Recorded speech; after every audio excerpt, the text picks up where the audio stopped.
ये गर्मियों के दिन थे। दो बुजुर्ग चले जा रहे हैं। चलते चलते वो एक रेलवे पुल के पास पहुंचे। उन दिनों छोटे पुलों में पैदल चलने वालों के लिए बगल में रास्ता नहीं होता था। रेल की पटरी के नीचे मिट्टी भी नहीं होती थी। कुछ फुट पर लकड़ी की पटरियां होती थी और एक पटरी से दूसरी पटरी पर पांव रखकर जाना पड़ता था। अभी इन बुजुर्गों ने आधा पुल तय किया था कि तभी पीछे से ट्रेन की आवाज सुनाई दी। मुड़कर देखा तो काल पुरुष की तरह ट्रेन पीछे आ रही थी।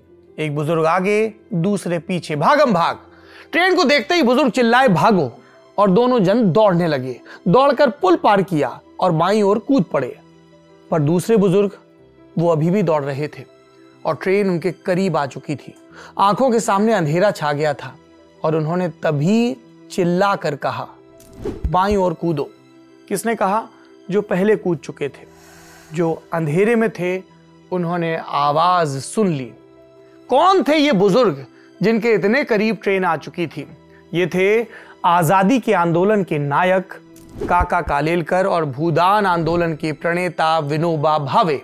विनोबा कूद गए और काका ने उन्हें बाहुपाश में ले लिया, बाह में ले लिया, बाहुपाश। विनोबा की आंखें कमजोर थीं और उस वक्त शाम का अंधेरा भी, लेकिन उन्होंने पटरियों की ताल पकड़ ली थी और जब काका ने कहा कि बाईं ओर कूदो तो वो कूद गए। ट्रेन धड़ धड़ करती चली गई। दोनों बुजुर्ग बच गए। दूसरे दिन काका ने महात्मा गांधी को यह किस्सा सुनाया और कहा कि गर्मी के दिनों में महाराष्ट्र में नंगे पांव यात्रा के चलते विनोबा की आंखें कमजोर हो गई हैं। फिर भी ना तो वो चप्पल पहनते हैं और ना चश्मा। अब आप ही आदेश दीजिए, अन्यथा अनुभव से तो वो सुधरने वाले नहीं हैं। बापू ने विनोबा से चर्चा भी नहीं की और आदेश दे दिया और तभी से विनोबा चश्मा लगाने लगे और चप्पलें भी पहनने लगे। चश्मा पहनने के बाद उन्होंने काका से कहा, अच्छा देखना इसे कहते हैं, मुझे तो पता ही नहीं था। ये काका कालेलकर की कहानी है। बालकृष्ण और राधाबाई के यहाँ 1 दिसंबर 1885 को जन्म हुआ। बालक का भाई बहनों में सबसे छोटा, नाम रखा गया दत्तात्रेय और घर में प्यार से बुलाने लगे दत्तू। आपने बरस पर गौर किया? यही वो बरस है जिस साल कांग्रेस की स्थापना हुई थी और यही कांग्रेस वो औजार बनने वाला था जिसके सहारे काका कालेलकर महात्मा गांधी समेत कई स्वतंत्रता संग्राम सेनानियों के सहयोगी बनते और देश की आजादी में अपना योगदान देते। तो आगे आप जो प्रसंग सुनेंगे वो काका कालेलकर के बाल्यकाल से भी जुड़े हैं, बड़े होने से भी और प्रौढ़ावस्था से भी। तो आइए शुरू करते हैं। साल 1953 जब जेल का दौर गुजर चुका था आजादी के वास्ते। इस साल की जनवरी में स्थापित पहले पिछड़ा वर्ग आयोग के सदस्य भी थे काका कालेलकर। किताबी बातों के आज के इस एपिसोड में हम इन्हीं काका कालेलकर के किस्से सुनेंगे और ये बीने हैं हमने प्रखर कुंदन की लिखी और प्रभात प्रकाशन से आई काका कालेलकर की जीवनी से। 19 अध्यायों में लिखी गई गांधीवादी काका कालेलकर किताब में उनके जन्म से लेकर मृत्यु तक की पूरी यात्रा समेटी गई है। कुंदन फ्रीलांस राइटर हैं, समसामयिक विषयों पर नियमित लिखते हैं। अब प्रसंगों पर आते हैं। काका, तुमने मुझे धोखा दिया है। तुमने तो सुबह कहा था कि मुझे पपीता खाना ही नहीं। अब जब तक मैं जेल में हूं तब तक कभी पपीता नहीं खाऊंगा। ठीक है, आप जेल अवधि तक पपीता नहीं खाएंगे और मैं जब तक जीवित हूं तब तक पपीता नहीं खाऊंगा। ये दो लोगों का संवाद है। जगह है यरवदा जेल। ये दो लोग कौन हैं? महात्मा गांधी और काका कालेलकर, उनके बीच का संवाद। बात यह कि एक दफा यरवदा जेल में काका का प्रशंसक मिलने आया, साथ में पपीता लाया जो कि सुंदर और पका हुआ था। उन्हें भूख नहीं थी तो वो सारा पपीता बापू को सौंपाए और बहाना ये लगा दिया कि आज मुझे पपीता खाना ही नहीं है। गोधूली वेला तक प्रशंसक को भी पता चल गया कि काका ने पपीता नहीं खाया तो वो एक और ले आया और मनुहार कि आपको खाना ही होगा।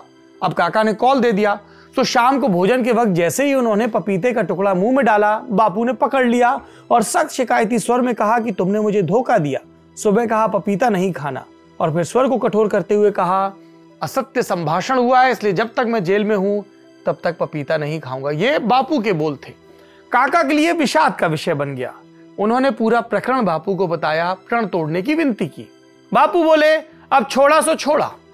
तो फिर काका के सोग ने, दुख ने भी एक प्रतिज्ञा की शक्ल ले ली और वे बोले, तो ठीक है, आप जेल अवधि तक पपीता नहीं खाएंगे और मैं जीवन पर्यंत पपीता नहीं खाऊंगा।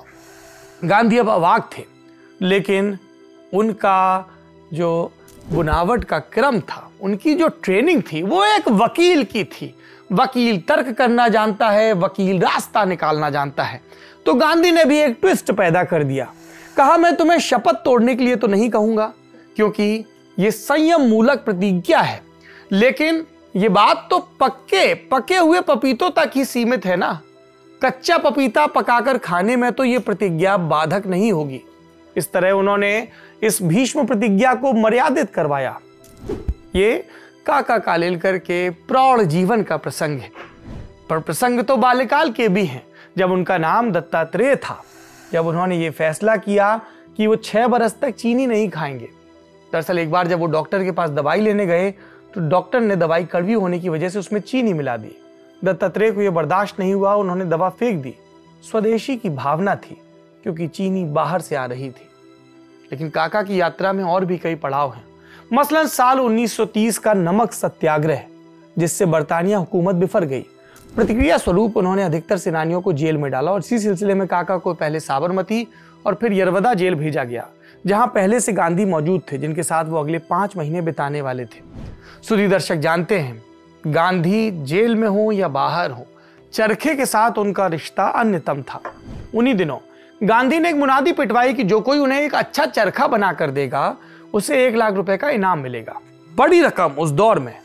इस दौर में महाराष्ट्र के कालेजी नामक एक व्यक्ति ने एक नया चरखा तैयार किया। कालेजी का चरखा इनाम के योग्य है या नहीं, इसके निर्णय के लिए मोहनदास ने जानकारों की समिति बनाई और इस समिति में केवल 2 व्यक्ति थे। पहले भूदान आंदोलन के प्रणेता और गांधीवादी नेता विनोबा भावे और दूसरे हमारे आज के किस्से के नायक काका कालेलकर। उस जमाने में गांधी से 1 लाख रुपए का इनाम, ये था काका पर बापू का भरोसा। जबरदस्त मेहनती थे। एक बार पूरी की पूरी किताब ही दोबारा लिख डाली। हुआ यह था कि फ्रांस के प्रसिद्ध साहित्यकार रोमारोला उन विदेशियों में एक जो गांधी के व्यक्तित्व से प्रभावित थे, गांधी की जीवनी लिख रहे थे और करने के पीछे उद्देश्य ये कि वे यूरोपियनों को गांधी के व्यक्तित्व से परिचित कराएं। उन्होंने जीवनी लिखने के लिए अपने मिलने जुलने वाले भारतीयों से इसकी विषय सामग्री एकत्रित की। एक बार रविन्द्रनाथ टैगोर के शिष्य डॉक्टर कालिदास नाग ने रोमारोला से कहा कि इसमें कोई संदेह नहीं कि गांधी एक महात्मा है, लेकिन उनके आसपास कुछ दकियानूसी लोग इकट्ठे हो गए हैं। इसके लिए उन्होंने काका साहब की द गॉस्पेल ऑफ स्वदेशी रोमारोला को दी। अब रोमारोला अंग्रेजी नहीं जानते थे, इसलिए उन्होंने पुस्तक के कुछ भाग का फ्रांसीसी भाषा में अनुवाद कर रोला को सुनाया। जब रोला ने कुछ वाक्य सुने तो आश्चर्य हुआ और उन्होंने अपनी पुस्तक में काका साहब की कड़ी आलोचना की। गांधी को यह पता चला तो उन्होंने रोला का संदेश भिजवाया, जब तक वे भारत नहीं आ जाते और यहाँ की परिस्थिति से परिचित नहीं हो जाते तब तक उन्हें स्वदेशी की विचारधारा के बारे में किसी निष्कर्ष पर नहीं पहुंचना चाहिए। बाद में गांधी ने काका से कहा कि आप शीघ्रातिशीघ्र रोला की गलतफहमी को दूर करने के लिए पत्र लिखिए और साथ ही ये भी कहा कि रोला को आपकी पुस्तक में जो भी दोष दिखाई दिए उन्हें दूर करने के लिए आप पुस्तक को ध्यानपूर्वक पढ़िए और लिखिए। काका ने सलाह मानी और पुस्तक फिर से लिख डाली। आपने काका कालेलकर के मेहनती होने का किस्सा सुना। अब अवसान की तरफ बढ़ता हूं, किस्से के भी और उनके जीवन के भी। 1980-81 के वक्त तक उनका स्वास्थ्य बिगड़ने लगा था। ये बात ठीक अगस्त 1981 की है। पहले हफ्ते में काका को बुखार ने जकड़ लिया। दवाइयों का असर नहीं हुआ, बुखार बढ़ता गया और 21 अगस्त को उनका देहांत हो गया। गांधी जी के साथ कदम से कदम मिलाकर स्वतंत्रता की लड़ाई की यात्रा आरंभ करने वाले काका जीवन की यात्रा पूरी कर चुके थे, पर देह पूरी हुई, विचार नहीं। इसलिए आज किताबी बातों में हमें लगा कि हम आपको काका कालेलकर के प्रसंग बताएं। किताबी बातें किताबों को संक्षिप्त रूप में प्रस्तुत करने, उनके कुछ महत्वपूर्ण प्रसंगों को आप तक बताने का ये लल्लन टॉप का नया और रोजाना का उपक्रम। यदि आप भी कोई दिलचस्प किताब पढ़ रहे हैं और आपको लगता है कि जगत को इसके बारे में पता चलना चाहिए, तो लल्लन टॉप एक जरिया बन सकता है। आप हमें लिखें, किताब के बारे में बताएं, उसके प्रसंग लिखें और अगर हमें उचित लगे कुछ उसमें संक्षिप्तीकरण कर, कुछ संपादन कर, तो हम उसको आपके नाम के साथ यहाँ पर बांचेंगे। हमारा पता है kb@lallantop.com। KB किताबी बातों का संक्षिप्त रूप है, kb@lallantop.com। शुक्रिया।